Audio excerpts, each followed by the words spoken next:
Hi, I'm Khai from Propedia. This channel is created to share in-depth research for projects all around Singapore. In this episode, I will analyze one very important cooling measures that many people missed out.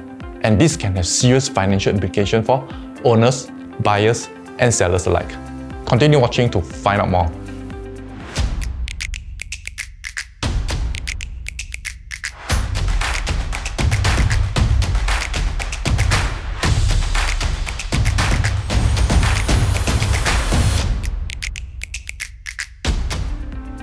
On the 15th of December 2021, the government announced three cooling measures: higher additional buyer's stamp duty, tighten total debt servicing ratio from 60% to 55%, reduce loan-to-value limit for HDB granted loans. As these three measures have been extensively covered by others, I won't elaborate further. What I want to share is something the government mentioned very briefly at the very end of the announcement about increasing property supply. And they didn't give any details. Only on the very next day, National Development Minister Desmond Lee announced at a press conference that more light is shed on the increase in supply of HDB and private condo. In it was only mentioned at the very end that they will ramp up BTO supply to launch up to 23,000 flats per year in 2022 and 2023. And GLS program for the first half of 2022, there will be around 2,800 units on the confirmed list with another 3,700 units on the reserve list. As the main thrust of the measures is announced the day before, this piece of information largely went under the radar for most people. And more importantly, most people can't really make sense of the numbers without putting them into context. And this is exactly what I will do next, to help you understand what these numbers mean.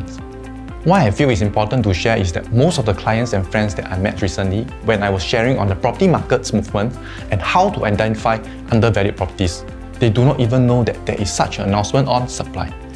Some who vaguely remember but can't really decipher what the numbers meant. And this is why I felt I need to make this video to help share this important information to more people like yourself in an easy format so that you can make the right property decisions and avoid costly pitfalls.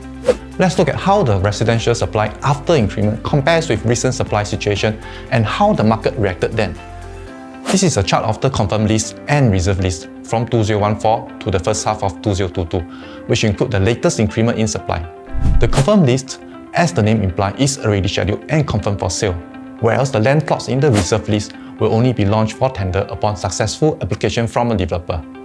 The confirmed list is more relevant, so let's just focus on that. There will be 2,785 units of supply in the first half of 2022, which is similar to the 2,840 units in the second half of 2017. It is important to note that the 2017 supply is actually higher than the indicated here due to the many successful en blocs in that year. And these numbers are not included here. And even then, resale prices still start to rise in 2017. What we can see is that the increase in supply will not be enough to meet the demand, and prices will likely to continue rising for the private condos, like what happened in 2017. However, for HDB, it is a different story.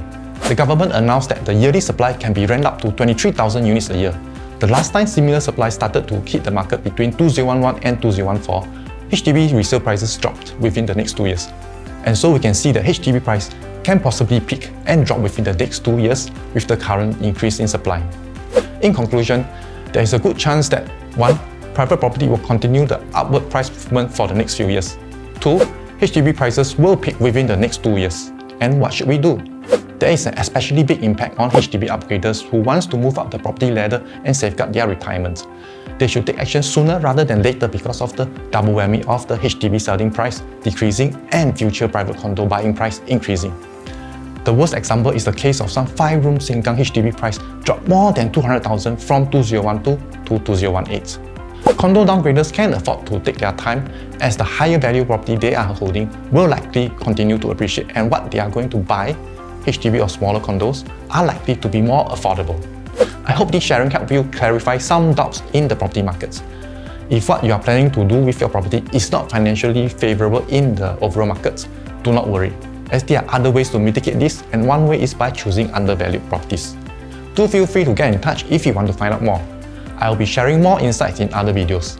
And if you find this video useful, do follow and hit the subscribe button to be posted on new and interesting contents. Hope my analysis can help you make the right and profitable decisions. Hope to see you in the next video.